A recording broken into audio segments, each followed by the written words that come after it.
Aklat ng mga gawa. Mahal kong Teopilo, sa aking unang aklat ay sinaysay ko ang lahat ng ginawa at tinuro ni Jesus buhat sa pasimula. Ang sa araw na siya ay umakyat sa langit. Bago siya umakyat, ang mga apostol na kanyang hinirang ay pinagbilinan niya sa pamamagitan ng kapangyarihan ng Espiritu Santo.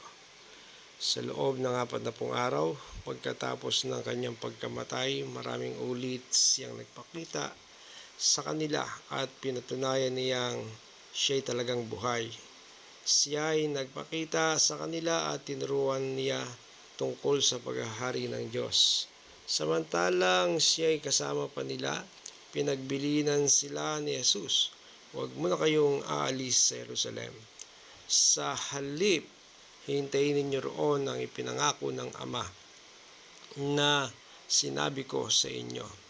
Si Juan ay nagbabautismo sa tubig, ngunit hindi na magtatagal at babautismohan kayo sa Espiritu Santo.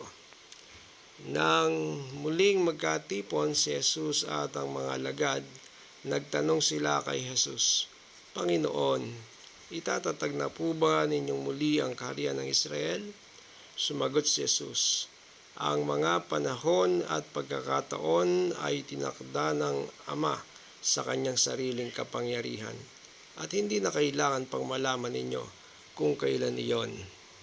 Subalit, tatanggap kayo ng kapangyarihan pagbaba sa inyo ng Espiritu Santo, at kayo magiging mga saksi ko sa Jerusalem, sa buong Judea at sa Samaria, at hanggang sa dulo ng daigdig." Pagkasabi nito, si Jesus ay iniakyat sa langit habang ang mga alagad ay nakatitig sa kanya at natakpan siya ng ulap. Sila ay nakatitig sa langit habang siya ay iniakyat sa langit. Walang ano-ano'y dalawang lalaking nakaputi ang lumitaw sa tabi nila. Sabi nila, "Kayong mga taga-Galilea, bakit kayo nakatayo rito at nakatingin sa langit? Itong si Jesus na umakyat sa langit ay magbabalik gaya ng nakita ninyong pag-akyat niya." Nagbalik sa Jerusalem ang mga apostol buhat sa bundok ng mga Olibo na halos 1 kilometrong layo sa lungsod. Pagdating sa bahay na kanilang tinutuluyan, umakyat sila sa silid sa itaas.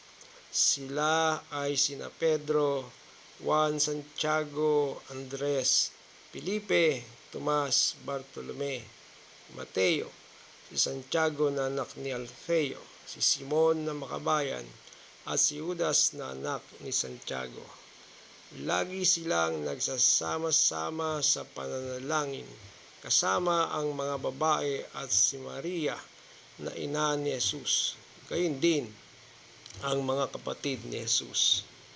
Makalipas ang ilang araw, nang nagkakatipon ang may 120 kapatid, tumayo sa harap nila si Pedro at nagsalita, "Mga kapatid, kailangang matupad ang sinasabi sa kasulatan na ipinahayag ng Espiritu Santo sa pamamagitan ni David tungkol kay Judas na nanguna sa mga dumakip kay Jesus. Si Judas ay kabilang sa amin at naging kasama namin sa paglilingkod. Ang kabayaran ng kanyang pagtataksil ay ibinili niya ng lupa. Doon siya nahulog na patiwarik at sumabog ang kanyang tiyan at lumabas ang kanyang bituka.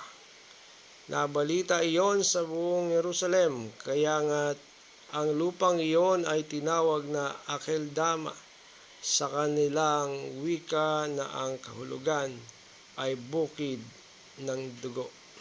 Sinabi pa ni Pedro na susulat sa aklat ng awit, ang tirahan niya ay tuluyang layuan at huwag ng tirhan ni numan. Nasusulat din, ibigay sa iba ang kanyang tungkulin. Kaya't dapat tayong pumili ng isang makakasama namin bilang saksi sa muling pagkabuhay ni Jesus. Kailangang siya isa sa mga kasama namin sa buong panahong kasama kami ng Panginoong Hesus mula ng bautismuhan ni Juan Jesus hanggang sa siya ay niakyat sa langit. Kaya't pumili sila ng dalawang lalaki, si Matias at si Jose, na tinatawag na Barsabas, na kilala rin sa pangalang Husto. Pagkatapos sila ay nanalangin, Panginoon, alam ninyo kung ano ang nasa puso ng lahat ng tao. Ipakita po ninyo sa amin kung sino sa dalawang ito ang inyong pinili upang maging apostol na gaganap sa tungkuling tinalikdan ni Judas nang siya'y pumunta sa lugar na nararapat sa kanya.